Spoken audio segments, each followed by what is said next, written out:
అసలు పిల్లల్ని యూట్యూబ్ దగ్గర కంట్రోల్ చేయడం పాసిబుల్ అవుతదా? డెఫినెట్‌గా. ఎందుకంటే పిల్లలని యూట్యూబ్ అనేది ఒక్కసారి పిల్లలైనా, పెద్దలైనా ఎవరైనా యూట్యూబ్ ఒకసారి స్టార్ట్ చేశారంటే అది నెవర్ ఎండింగ్. ఎందుకంటే ఒక్కదాని తర్వాత ఇంకో వీడియో, ఒకదాని తర్వాత ఇంకో వీడియో. ఇది చూసి మనం క్లోజ్ చేద్దాం అనుకుంటాం. బట్ అది చేయలేము. సో అట్‌లీస్ట్ సెట్టింగ్స్ చేసుకొని మనం మనల్ని కంట్రోల్ చేసుకొని దాని నుంచి బయటికొచ్చేద్దాం. సో చూద్దాం ఇవాళ ఎలా చేయొచ్చో మనం.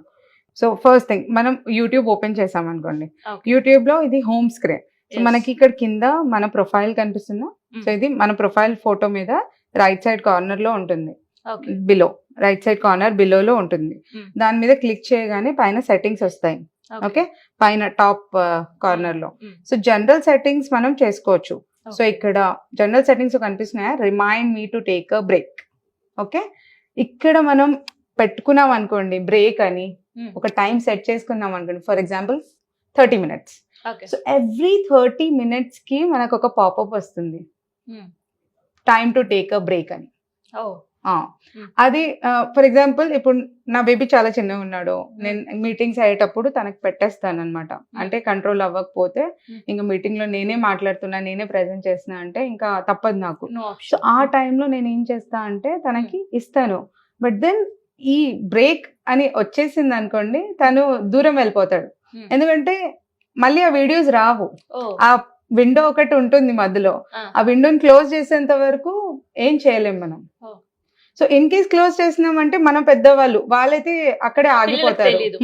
మనం పెద్దవాళ్ళు అక్కడ వెళ్ళి ఆ క్రాస్ వస్తాం అనుకోండి, అయినా అది వచ్చేస్తా ఉంటుంది. Till you don't go and change this setting. Or okay వచ్చేసి మళ్ళీ కొంతసేపు తర్వాత మళ్ళీ వస్తుంది, స్నూజ్ అవుతుంది. సో అది అంటిల్ మళ్ళీ మనం ఇక్కడ సెట్టింగ్స్ లోకి వచ్చి ఇది చేంజ్ చేసే వరకు కూడా అంటే మనం చూడొచ్చు కానీ పాపప్ మధ్యలో వస్తా ఉంటది. ఫర్ ఎగ్జాంపుల్ ఇప్పుడు మనకి యాడ్స్ రాగానే మనం అబ్బా యాడ్ వస్తుంది అని ఇది అయిపోతుంది. ఈ విండో వస్తుంటే ఇంకా మనమే సరేలే మనకే రిమైండర్ ఇస్తుంది కదా అని ఒకసారికి యాక్సెప్ట్ చేసి ఇంకా ఫోన్ పక్కన పెట్టేస్తాం. సో ఇలాంటివి నార్మల్ గా ఇలాంటివి పిల్లలకి బాగా యూజ్ చేసుకోవచ్చు. ఎగ్జాక్ట్లీ. సో పిల్లలకి ఈజీగా ఈ ట్రిక్స్ యూజ్ చేయొచ్చు. మళ్ళీ బెడ్ టైం కూడా కనిపిస్తుందా? సో మనం బెడ్ టైం కూడా ఇక్కడ చేసుకోవచ్చు. అండ్ దెన్ అపియరెన్స్ ఇవన్నీ మనకు అంత అవసరం లేదు. లొకేషన్, సో లొకేషన్ కావాలంటే ఇద్దాం. And Siri short cut, for example iOS కోసం నేను చెప్పాను కదా అన్ని రికార్డ్ చేసేది. సో సిరి షార్ట్ కట్ ఇవన్నీ కూడా మనం సెట్టింగ్స్ చేసుకోవచ్చు. మళ్ళీ జనరల్ నుంచి మూవ్ అవుతే నోటిఫికేషన్స్ కి వచ్చేస్తాము. నోటిఫికేషన్స్ దగ్గర మనం మోస్ట్లీ అన్ని యాప్స్ కి నోటిఫికేషన్ ఆఫ్ అని పెట్టుకోవాలి.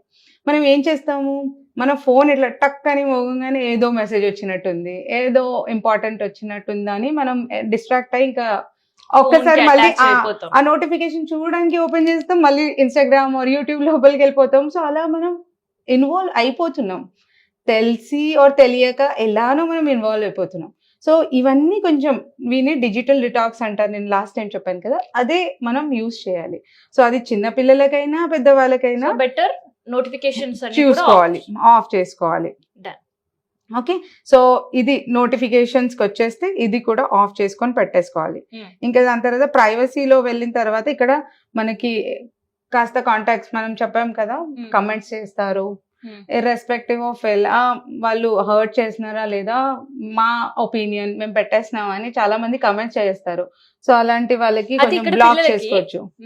పిల్లలకి కొన్ని వెబ్సైట్ మనం బ్లాక్ చేసుకోవాలి వద్దు అంటే fire wall through. And phone లో కూడా అట్లాంటి సెట్టింగ్స్ ఏమైనా ఉంటాయి కదా, నేను ఇందాక చూపించాను కదా, ఫోన్ లో కూడా మీరు వెళ్ళి ఆ వెబ్సైట్ ని ఆర్ ఆ యాప్ ని మనం బ్లాక్ చేసుకొని పెట్టుకోవచ్చు. ఇందాక మనం ఫోన్ సెట్టింగ్స్ లో చూసినప్పుడు ఇలా యాప్స్ లో కూడా మనం రిస్ట్రిక్షన్స్ చేసుకోవచ్చు పిల్లలని. అండ్ ఇక్కడ మనం మనల్ని ఎవరు మెన్షన్ చేయొద్దు, మన టైటిల్, వీడియో డిస్క్రిప్షన్ ఎక్కడైనా కమెంట్స్ లో అయినా పోస్ట్ లో అయినా. నేను చెప్పాను కదా పిల్లలకి చాలా ఎఫెక్ట్ అవుతున్నాయి ఈ వర్డ్స్, సో అవన్నీ ఆపుకోవచ్చు. అండ్ ఇన్ కేస్ అలాంటివి ఏమైనా వచ్చినా దాన్ని అప్పటిదప్పుడే రిపోర్ట్ అండ్ బ్లాక్ చేయగానే వాళ్ళు యాక్షన్ తీసేసుకుంటారు. సో సపోర్ట్ సిస్టమ్ కూర్చుంటుంది ఎవ్రీ యాప్ కి, సో యాక్షన్ తీసేసుకుంటారు. అండ్ మనం మాట్లాడింది హ్యాక్ అండ్ ఆల్, వాటికి ఏ యాప్ కైనా మనం డౌన్లోడ్ చేసిన తర్వాత ఈ స్పెసిఫికలీ ఇవన్నీ మనం డైలీ లైఫ్ లో యూజ్ చేస్తాం. వీటికి 2 factor అథెంటికేషన్ అని ఒకటి ఉంటుంది, అది చేసేసుకోవాలి. సో దట్ హ్యాకింగ్ అవన్నీ కూడా అవ్వవు ఈ యాప్స్ తో. సో ఈ సెట్టింగ్స్ చాలా అవసరం అండి. నేను నా వాట్సాప్ కి కూడా ఇవాళ వాట్సాప్ కూడా చాలా హ్యాక్ అవుతుంది. ఓకే, వాట్సాప్ హ్యాక్ అయి మన ఇంటి వాళ్ళ దగ్గర నుంచి చాలా మంది మనీ తీసుకోవడం, వాళ్ళని అంటే బ్లాక్మెయిల్ చేయడం. ఇవన్నీ కూడా మనం FB త్రూ చూసాం, Hmm. ఇన్స్టా త్రూ చూసాం. ఇవి వాట్సాప్ చాలా WhatsApp chat private, actually WhatsApp అందరికి చాలా ప్రైవేట్, రైట్? ఇది పబ్లిక్ ఉండదు వాట్సాప్, బట్ స్టిల్ ఆ ప్రైవేట్ ని కూడా హ్యాక్ చేస్తున్నారు. ఆలోచించండి, ఒక చిన్న క్లిక్, ఒక లింక్ పంపిస్తాడు, Hmm. ఆ చిన్న క్లిక్ చేయగానే ఇంకా మొత్తం యాక్సెస్ ఇచ్చేస్తున్నాం మనం, వాట్సాప్ కంట్రోల్ అంతా వాళ్ళకి ఇచ్చేస్తున్నాం. సో అవన్నీ మనకు తెలీదు, మన పెద్దవాళ్ళకి అస్సలు తెలీదు వాళ్ళకి. బట్ ఏదో వచ్చింది ఓపెన్ చేసి చూద్దామని జస్ట్ ఎక్స్ప్లోర్ చేయడానికి వెళ్తారు, కానీ వాళ్ళు ఏం జరుగుతుంది అది తెలియదు వాళ్ళకి నెక్స్ట్. సో చాలా మంది నాకు కాల్స్ వచ్చాయి, చాలా ఫ్రెండ్స్ దగ్గర నుంచి, వాళ్ళ ఫాదర్స్ మదర్స్ ఎవరో ఇట్లా ఎఫెక్ట్ అయ్యారు, హ్యాక్ అయింది, మనీ అడుగుతున్నారు, ఇలాంటి ఫొటోస్, మార్ఫింగ్ ఫొటోస్ అయితే ఇక్కడ పంపిస్తున్నారు. ఫస్ట్ వాట్సాప్ ని మళ్ళీ ఎలా సెక్యూర్ గా ఎగ్జాక్ట్లీ, ఫస్ట్ థింగ్ అదే ఏ యాప్ కైనా హ్యాక్ అవ్వద్దంటే ఫస్ట్ థింగ్ 2 ఫ్యాక్టర్ అథెంటికేషన్. ఎవరైనా మీ యాప్ ని, మీ నంబర్ ని యాక్సెస్ చేయడానికి ట్రై చేస్తుంటే మీకు మెసేజ్ వచ్చేస్తుంది, అండ్ ఆ మెసేజ్ లో మీరు చెప్పొచ్చు ఎస్ ఇట్స్ మీ అంటేనే ముందుకు వెళ్ళొచ్చు వాళ్ళు. లేదు నో ఇట్స్ నాట్ మీ అని నో మీద క్లిక్ చేశారంటే వాళ్ళకి యాక్సెస్ అవ్వదు. ఓకే. సో అంత కంట్రోల్ ఉంది మన దగ్గర.